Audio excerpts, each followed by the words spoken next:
حبايبي عاملين ايه؟ يا رب تكونوا بخير. رجعت لكم فيديو جديد، وفيديونا النهارده اللي احنا هنتكلم عليها هو طقم الكنك الستانلس ستيل. هو نوعه فيفا ليديا.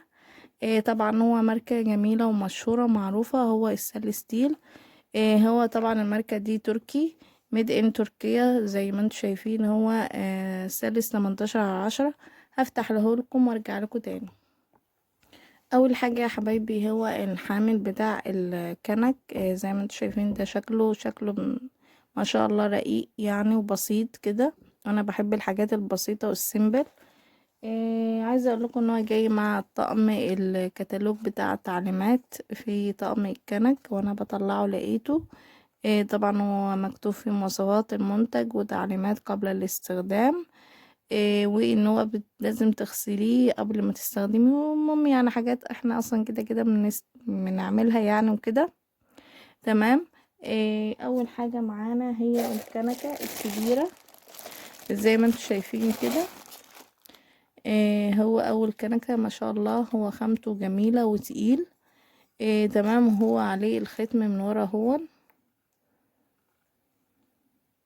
هو مكتوب عليه طبعا ميد ان تركيا و18/10 ستانلس ستيل، واسم الماركة فاليديا.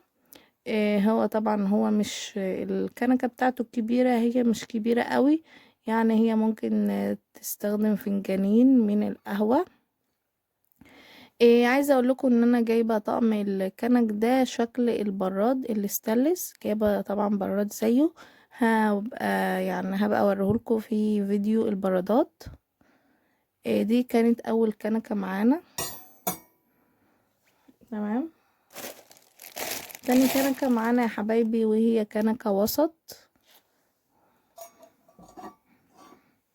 كنكة وسط بالشكل ده. طبعا كل كنكة وعلى الختم بتاعها والايد بتاعتها طبعا الستانلس ستيل منها فيها. هي ما شاء الله عليها. خامته حلوة والكنكة تقيلة. تمام. دي كانت تاني كنكة. تالت كنكة وهي الكنكة الصغيرة بالشكل ده برضو. هي تاخد فنجان برضو. لو الفنجان صغير تاخد فنجانين على حسب طبعا. عايزة اقول لكم ان انا مش من محبين القهوة يعني. انا مش بشرب قهوة بصراحة، ما بحبهاش. انا في مرة جربت ان انا اشرب قهوة وكده، فلقيت نفسي ان انا بنام. بدل ما اصحى لقيت نفسي بنام وما حبيتهاش. وان انا كمان عشان اشربها حطيت فيها يجي نص كيلو سكر عشان اشربها، عشان بس اعرف اشربها. فانا ماليش في القهوة. فانا ما جبتش غير طقم الاستانلس ده بس، اللي هو ده. ما جبتش طقم الجرانيت. وكمان انا كمان سمعت ان طقم الجرانيت الكنك ان هو بيقشر وكده مع الاستخدام، فانا ما حبيتوش. انا ما جبتش غير طقم الاستانلس ده بس، اللي هو الكنك. تمام.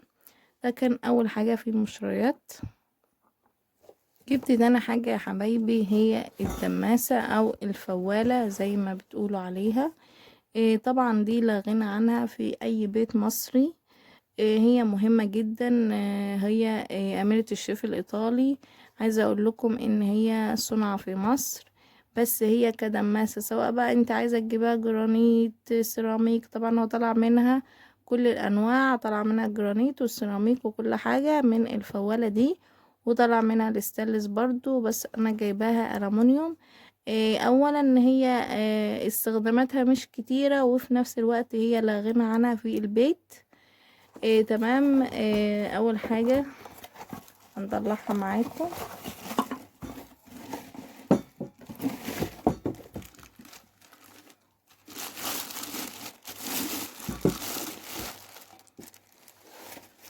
هي اهي. تمام. بصوا، هو عايزه اقول لكم مكتوب عليها الشيف الايطالي ومكتوب عليها فرز اول. يعني هي ألمونيوم من النظيف.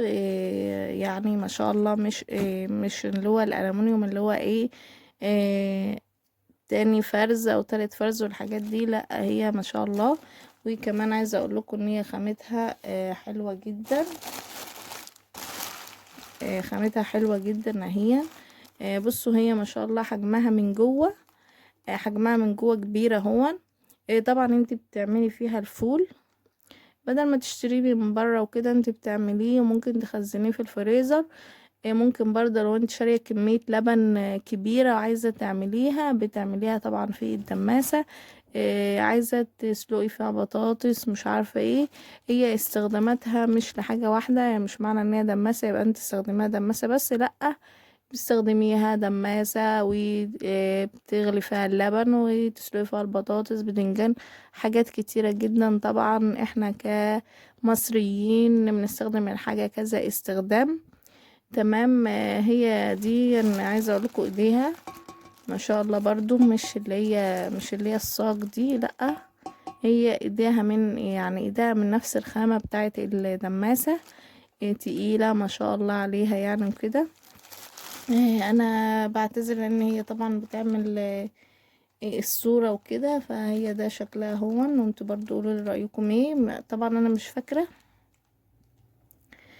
مش فاكرة سعرها. هي كانت في فاتورة مع حاجات كتير جدا، ومن فترة برضو، مش من دلوقتي، هي من فترة شاريها من فترة وكده. واتمنى ان انا كنت ابقى عارفة سعرها كنت قلته. تمام. طبعا يا حبايبي هي جاي معاها الغطا بتاعها طبعا. بص، هو الغطا بتاعها طبعا معمول كده عشان يحافظ عليها من الخربشة والحاجات دي، والغطا بتاعها برضو ما شاء الله حلو كده. طبعا لما تيجي في الجهاز وكده بتتفرج، بيشيلوا الكيس ده وبيقطعوه كده يعني. فاهيا دي الدماسة زي ما انتوا شايفين كده اهيا بالغطا بتاعها، وده كان حجمه. تالت حاجة معانا يا حبايبي هو في فيديو المشتريات، هو اللبانات دي. هي زي ما انتم شايفين كده، هما 3 زي ما كنت مصوره لكم في فيديو اللبانات، وقلت لكم ان في حاجات تانية كسرولات وحاجات من دي. فدول 3 كسرولات مع بعض اهون زي ما انتم شايفين. 3 مقاسات. بصوا ده المقاس الاول. هي بصوا ما شاء الله كبيرة كده. ودي ايديها. ايديها برضو هي الكسرولات دي هي ألمونيوم. الكسرولات دي زي ما انتم شايفين ايديها برضو ألمونيوم وكده، وفيها البلاستيك ده هو اكليريك، بحيث ان برضو من تحت كده لما تمسكي فدرجة الحرارة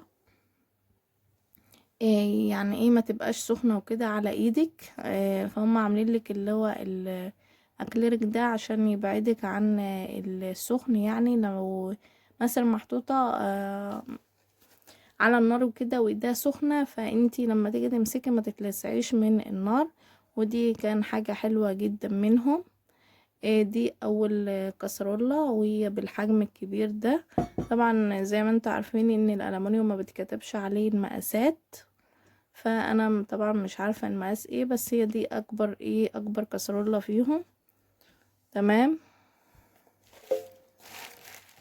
تاني واحدة يا حبايبي هي كسرولة وسط زي ما انتوا شايفين كده. هي كسرولة وسط زي ما انتوا شايفين اهو. هي طبعا هي اقل من دي حاجة بسيطة. طبعا انت بتستخدمي فيهم لبن، بتعملي فيهم حاجات تانية كتير.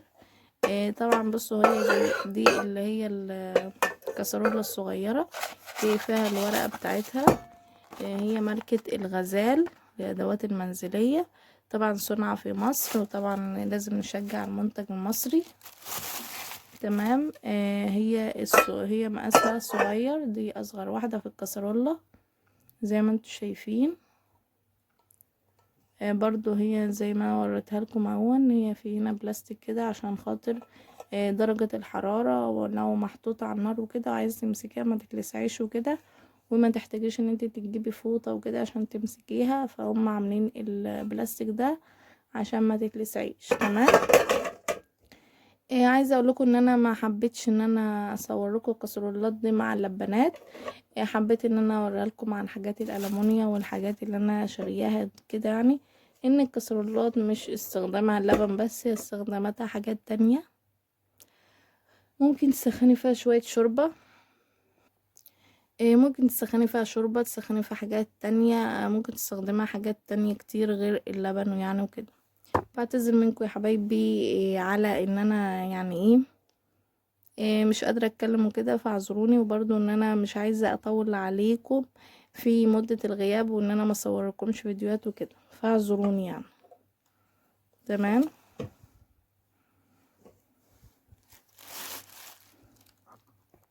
في برضو يا حبايبي طقم طبق الاستانلس ده، انا لقيته في الحاجة وانا بعمل بشوف الجاز وبشوف اللي ناقصني، لقيت الطبق ده. فماما قالت لي انا شايله لك بما انك مش عايزه اطباق استانلس وكده، فانا جبت لك الطبق ده وسيبته بقى. قلنا مش مشكله، خديه وكده. فقلت لها خلاص ماشي، ما جتش على الطبق ده يعني وكده. فاخدته، هو متعفر شويه عشان طبعا المكان تراب وكده، هو بقاله مده كبيره عندي. جبت برضو يا حبايبي، جبت طقم المناخل ده. ده طقم مناخل. طبعا هو جميل جدا واحسن من المناخل الخشب اللي انت بتشتريها. هو الطقم ده هو 5 قطع زي ما انتم شايفين. المقاس الصغير، والمقاس الاكبر منه، والمقاس اللي هو الاكبر منه شوية، والمقاس الاكبر شوية برضو منه، والمقاس الكبير خالص. هما 5 مقاسات زي ما انتم شايفين كده. طبعا طقم المناخل ده ما بيغنيكيش عن اللي هو المنخل اللي هو عامل زي الشفشق كده. عارفه المنخل اللي هو زي الشفشق ده حلو جدا ان انت تستخدميه لو هتستخدمي مثلا كيكه، تعملي كيكه وكده. فان هو مش هينيلك الدنيا حواليكي وكده لو تعملي مثلا كوبايتين دقيق ولا حاجه. فطبعا ده لا غنى عنه، انا لسه ما لقيتهوش، اول ما الاقيه طبعا هجيبه. فانا بنصحكم ان انتوا لما تلاقوه تجيبوه. تمام. ده كان طقم المناخل اللي انا جبته في الجهاز. طبعا انا مش فاكره برضو سعره ايه. جبت برضو يا حبايبي، جبت اللي هو حامل الانبوبه ده، او قاعده الانبوبه. اسمها قاعده الانبوبه، هي بعجل كده. انا جايباها صاج. تمام. وده العجل بتاعها هون، عشان لو عايزه تشديها مثلا من تحت الرخامه ولا كده. فانا جايبه لها القاعده دي. والله انا بقى مش عارفه هي حلوه ولا لا. هي خامتها صاج، فانتوا برضو قولولي لو هي عندكم واستخدمتوها، هل هي كويسه ولا لا، وتنصحوني بيها ولا لا. لو مثلا في خامه تانية احسن وممكن اجيبها، مفيش اي مشكله، ممكن تقولولي عليها في الكومنتات وانا اجيبها يعني ان شاء الله باذن الله. فدي كانت اللي هي قاعده الانبوبه، فانتوا برضو قولوا رايكم. ودي كانت اخر حاجه معانا في الفيديو النهارده. اتمنى الفيديو يعجبكم، وتقولوا رايكم برضو في الكومنتات ايه. ما تنسوش يا حبايبي اللي ما اشتركش في القناه يشترك عشان تدعموني ان انا اصور لكم فيديوهات اول باول. واعذروني ان انا صوتي تعبان وكده. اتمنى ان انتوا تدعوا لي ربنا يشفيني ان شاء الله باذن الله، وان انا اقدر اكمل لكم سلسله جهاز العروسه. ما تنسوش يا حبايبي تشتركوا في القناه وتفعلوا زر الجرس، واشوفكم على خير فيديو جديد. باي باي.